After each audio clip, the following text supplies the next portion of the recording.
हम कक्षा 11वीं के जीव विज्ञान के एक बेहद दिलचस्प अध्याय के संपूर्ण रिवीजन नोट्स का विश्लेषण करेंगे। हमारा लक्ष्य केवल इन नोट्स को पढ़ना नहीं है, बल्कि इनके पीछे छिपे विज्ञान को बहुत ही सरलता से समझना है। बिल्कुल, आज का हमारा ये मिशन एक मास्टर क्लास की तरह होने वाला है। हम इन पूरे नोट्स को लाइन दर लाइन बिल्कुल वैसे ही पढ़ेंगे जैसे वे लिखे गए हैं, और फिर हर एक तथ्य को स्पष्ट और सरल भाषा में समझेंगे, ताकि बोर्ड परीक्षा के स्तर की तैयारी पूरी तरह से पक्की हो सके। तो बिना किसी देरी के शुरुआत करते हैं। मेरे सामने पहला पेज का टेक्स्ट है, मैं इसे बिल्कुल शब्दशः पढ़ता हूं। अध्याय 14, श्वसन और गैसों का विनिमय, breathing and exchange of gases, NCERT आधारित संपूर्ण रिवीजन नोट्स, क्लास 11 बायोलॉजी। श्वसन के अंग, श्वसन की क्रियाविधि, आयतन और क्षमताएं, गैसों का विनिमय और परिवहन, श्वसन का नियमन और विकार। चलिए इसे समझते हैं। ये पंक्ति हमें पूरे अध्याय की एक स्पष्ट रूपरेखा दे रही है। इस पूरे सत्र में हम मुख्य रूप से इन्हीं 5 प्रमुख बिंदुओं पर चर्चा करेंगे। हम समझेंगे कि शरीर में हवा कैसे प्रवेश करती है और गैसों का आदान प्रदान कैसे होता है। हाँ, ये एक स्पष्ट नक्शा है। अब हम नोट्स के अगले भाग की ओर बढ़ते हैं। यहाँ लिखा है विभिन्न प्राणियों में श्वसन अंग, रेस्पिरेटरी ऑर्गन्स इन एनिमल्स। श्वसन की क्रियाविधि प्राणियों के निवास और संगठन, हैबिट एंड हैबिटेट पर निर्भर करती है। इसका सीधा सा अर्थ यह है कि जीव कहाँ रहते हैं, पानी में या जमीन पर, और उनका शरीर कितना जटिल है, इसी से तय होता है कि वे कैसे सांस लेंगे। प्रकृति ने हर जीव को उसके आसपास के माहौल के हिसाब से ढाला है। इसी बात को समझाने के लिए एक तालिका दी गई है। मैं इसे एक एक करके पढ़ता हूं। पहला बिंदु है प्राणी समूह, स्पंज, सिलिंट्रेटा, चपटे कृमि, श्वसनांग, शारीरिक सतह, बॉडी सरफेस, सरल विसरण। ये बहुत सरल जीव हैं, इसलिए सांस लेने के लिए सीधे अपनी त्वचा या शरीर की सतह से गैसों का आदान प्रदान करते हैं। इस सीधे आर पार जाने की प्रक्रिया को ही सरल विसरण कहा जाता है। तालिका में अगला नाम है केचुए, अर्थवॉर्म्स, आर्द्र त्वचा या क्यूटिकल, मॉइस्ट क्यूटिकल। बिल्कुल, केचुए अपनी गीली त्वचा से सांस लेते हैं। अगर उनकी त्वचा सूख जाए तो गैसों का आदान प्रदान रुक जाता है। आगे है कीट, इंसेक्ट्स, श्वसन नलिकाओं का जाल, ट्रेकियल ट्यूब्स। कीड़ों के शरीर के अंदर खून गैसों को नहीं ढोता, बल्कि उनके शरीर में नलियों का एक पूरा जाल बिछा होता है जो हवा को सीधे हर कोशिका तक पहुंचाता है। ये तो बहुत ही अलग तरीका है। अगला है जलीय आर्थ्रोपोडा और मोलस्का, एक्वेटिक आर्थ्रोपोड्स, क्लोम, गिल्स। पानी में रहने वाले जीव गिल्स का उपयोग करते हैं। गिल्स पानी में घुली हुई ऑक्सीजन को छानने का काम करते हैं। और अंतिम है स्थलीय प्राणी, वर्टिब्रेट्स, रेप्टाइल्स, बर्ड्स, मैमल्स, फेफड़े, लंग्स। जमीन पर रहने वाले जीव जैसे कि मनुष्य, पक्षी और रेंगने वाले जीव हवा से सांस लेने के लिए फेफड़ों का उपयोग करते हैं। इस तालिका के नीचे एक नोट भी है। नोट, मेंढक, एम्फीबियंस अपनी आर्द्र त्वचा, मॉइस्ट स्किन द्वारा भी श्वसन कर सकते हैं। यहाँ सबसे दिलचस्प बात यह है कि मेंढक जमीन पर फेफड़ों से और पानी के अंदर अपनी गीली त्वचा से सांस ले सकते हैं। ये एक बहुत ही खास अनुकूलन है। यहाँ चित्र में दिखाया गया है अलग अलग जीवों के श्वसन अंगों के छोटे छोटे आइकॉन बने हैं, जैसे त्वचा, नलिकाएं, गिल्स और फेफड़े, जो उनके अंगों की संरचना को बहुत ही स्पष्ट रूप से दर्शाते हैं। ये चित्र इस बात की पुष्टि करते हैं कि विकासवाद ने अलग अलग जीवों को जीवित रहने के लिए अलग अलग साधन दिए हैं। अब मानव श्वसन तंत्र पर आते हैं। मानव श्वसन तंत्र भाग 1, बाह्य नासा छिद्र, नॉस्ट्रल्स, तीर का निशान, नासा कक्ष, नेजल चेंबर, तीर का निशान, ग्रसनी, फेरिंग्स, आहार और वायु का उभयनिष्ठ मार्ग, तीर का निशान, कंठ, लैरिंग्स, तीर का निशान, श्वास नली, ट्रैकिया। यह हवा के शरीर में प्रवेश करने का मार्ग है। हवा नाक के बाहरी छिद्रों से शुरू होकर नासा कक्ष से होते हुए गले यानी ग्रसनी तक पहुंचती है। ग्रसनी भोजन और हवा दोनों का एक ही रास्ता है। इसके बाद हवा कंठ से होते हुए श्वास नली तक जाती है। इसी के नीचे एक टेक्स्ट बॉक्स दिया है। कंठ, लैरिंग्स, ये एक उपास्थीमय पेटिका, कार्टिलेजिनस बॉक्स है जो ध्वनि उत्पादन में मदद करती है। इसे ध्वनि पेटिका, साउंड बॉक्स भी कहते हैं। कंठ लचीली उपास्थि से बना एक बक्सा है। जब श्वास नली से हवा निकलती है तो इसके अंदर कंपन होता है और इसी से आवाज पैदा होती है। एक और टेक्स्ट बॉक्स है, एपिग्लॉटिस। भोजन निगलते समय कंठद्वार एक पतली लोचदार उपास थी। कंठच्छद एपिग्लॉटिस से ढक जाता है ताकि भोजन कंठ में ना जाए। एपिग्लॉटिस एक ढक्कन की तरह काम करता है। यह सुनिश्चित करता है कि खाना निगलते समय वह सांस की नली में ना गिरे, बल्कि सीधे भोजन नली में ही जाए। यहाँ चित्र में दिखाया गया है एक इंसान के चेहरे और गले का साइड प्रोफाइल है, जिसमें हवा का रास्ता नाक से होते हुए कंठ और श्वास नली तक नीले तीरों से दर्शाया गया है। यह चित्र हवा के उस पूरे रास्ते को स्पष्ट रूप से समझने में मदद करता है जिस पर हमने अभी बात की है। अब मानव श्वसन तंत्र भाग 2 पढ़ता हूं। संरचनात्मक विवरण। श्वास नली 5वीं वक्ष्य कशेरुका 5th थोरैसिक वर्टिब्रा पर विभाजित होती है। श्वास नली और प्रारंभिक श्वसनिया अपूर्ण उपास्थ्यमय वलयों इनकम्प्लीट कार्टिलेजिनस रिंग्स से आलंबित रहती हैं। अंतस्थ श्वसनिकाएं वायुकुपिका एल्वियोलाई में खुलती हैं। इस जटिल बात को सरल करते हैं। श्वास नली सीने के बीच जहां 5वीं हड्डी होती है, वहां आकर 2 हिस्सों में बंट जाती है। इन नलियों पर छल्ले लगे होते हैं ताकि हवा के दबाव से ये पिचक न जाएं, और अंत में ये नलियां छोटे छोटे गुब्बारों जैसी संरचनाओं में खुलती हैं, जिन्हें कूपिका कहते हैं। यह चित्र में दिखाया गया है दोनों फेफड़ों का चित्र है, जिसमें श्वास नली पेड़ की शाखाओं की तरह बढ़ती हुई दिखाई दे रही है और अंत में अंगूर के गुच्छों जैसी वायु कूपिकाएं बनी हैं। यह चित्र फेफड़ों के अंदर की उस विस्तृत संरचना को बहुत अच्छे से दिखाता है। इसके बाद टेक्स्ट में लिखा है 1 चालन भाग कंडक्टिंग पार्ट, नासा छिद्र से अंतस्थ श्वसनिका तक वायु को शुद्ध व आर्द्र कर्मा।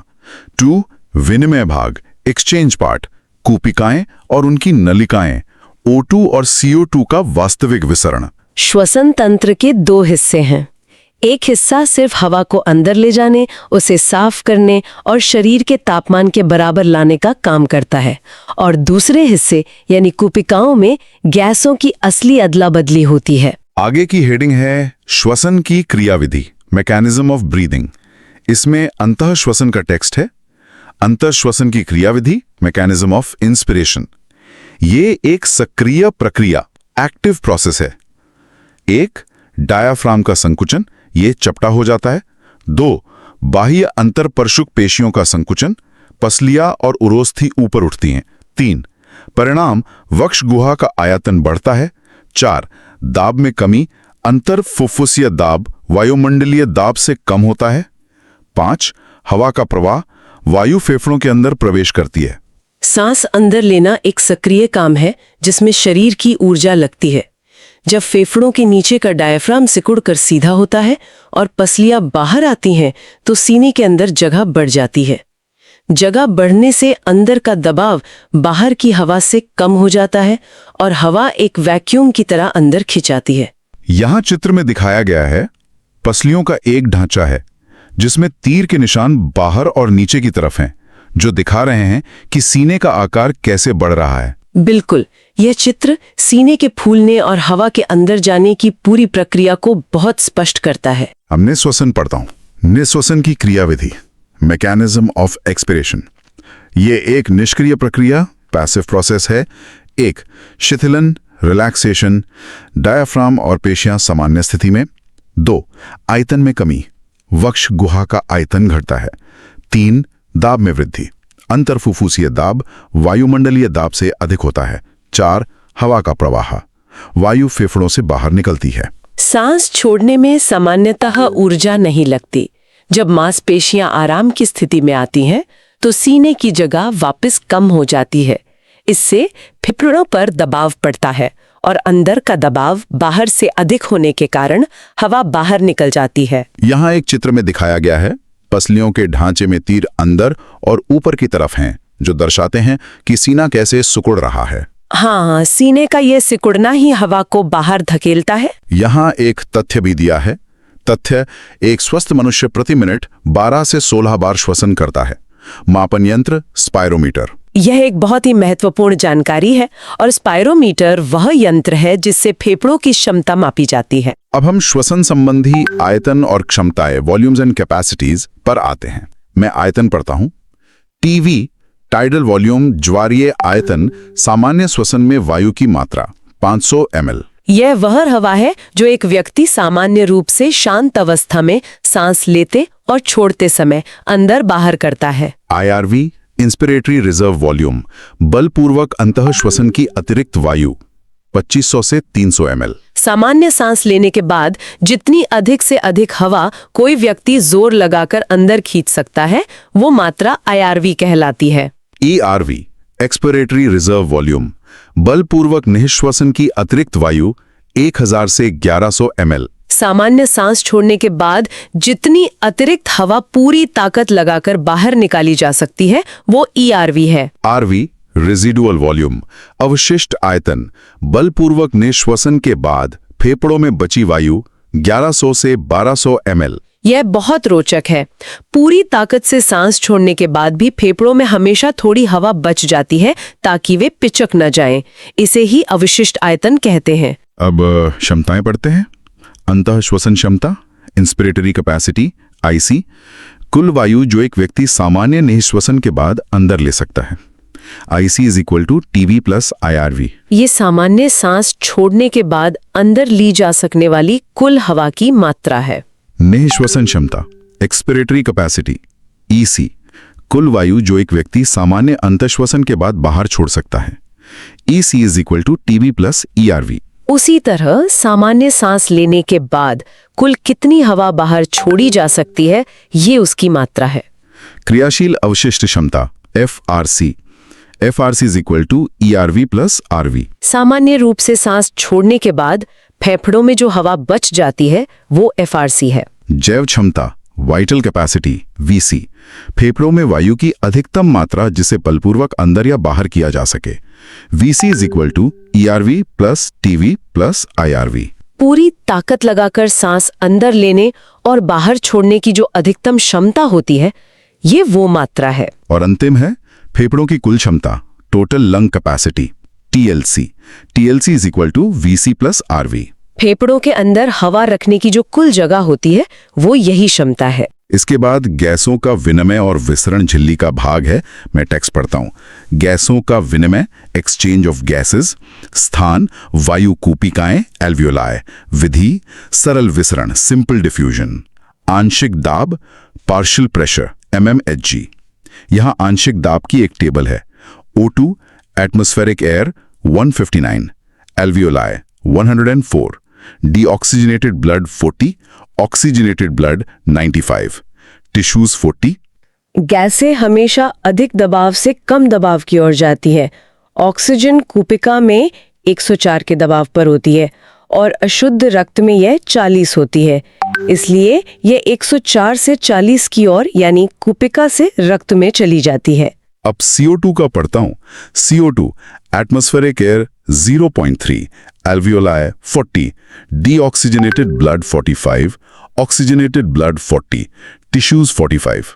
कार्बन डाइऑक्साइड ऊतकों और अशुद्ध रक्त में 45 के दबाव पर होती है। फेफड़ों की कूपिका में यह 40 होती है, तो यह 45 से 40 की ओर बेहतर रक्त से कूपिका में आ जाती है। इसके नीचे एक महत्वपूर्ण बात लिखी है। महत्वपूर्ण, CO2 की घुलनशीलता O2 की तुलना में 20 से 25 गुना अधिक होती है। यह एक बहुत ही महत्वपूर्ण वैज्ञानिक तथ्य है। कार्बन डाइऑक्साइड ऑक्सीजन की तुलना में बहुत आसानी से घुल जाती है, इसीलिए इसे बाहर निकलने के लिए दबाव में बहुत बड़े अंतर की जरूरत नहीं पड़ती। यहाँ चित्र में दिखाया गया है एक कूपिका जो गुब्बारे जैसी है और एक रक्त वाहिनी है। तीर दिखा रहे हैं कि O2 रक्त में जा रही है और CO2 रक्त से बाहर कूपिका में आ रही है। यह चित्र गैसों के इस पूरे विनिमय को बहुत ही सरलता से स्पष्ट करता है। आगे झिल्ली का टेक्स्ट है। विसरण झिल्ली, डिफ्यूजन मेम्ब्रेन, ये मुख्य रूप से 3 परतों से बनी होती है। कुल मोटाई 1 mm से कम। 1, कूपिका की पतली शल की उपकला। 2, रक्त केशिकाओं की अंतकला। 3, आधारीय तत्व, इन दोनों के बीच में। हवा और खून के बीच सिर्फ ये 3 पतली परतें होती हैं और इनकी कुल मोटाई 1 मिलीमीटर से भी कम होती है, ताकि गैसें बिना किसी रुकावट के तुरंत आर पार जा सकें। यहाँ चित्र में दिखाया गया है कूपिका और रक्त वाहिनी की दीवारें बहुत करीब हैं और इनके बीच की इन तीनों परतों को सूक्ष्म रूप में दर्शाया गया है, जिनकी मोटाई 1 मिलीमीटर से भी कम है। ताकि गैसें आसानी से आर पार जा सकें। हाँ, इतनी कम मोटाई ही इस विसरण को तेज बनाती है। अब है गैसों का परिवहन, ट्रांसपोर्ट ऑफ गैसेस। ऑक्सीजन का परिवहन 97% आरबीसी ऑक्सी हीमोग्लोबिन द्वारा, 3% प्लाज्मा में घुलित अवस्था में। शरीर में लगभग 97% ऑक्सीजन लाल रक्त कोशिकाओं यानी आरबीसी में मौजूद हीमोग्लोबिन से जुड़कर शरीर में पहुंचती है।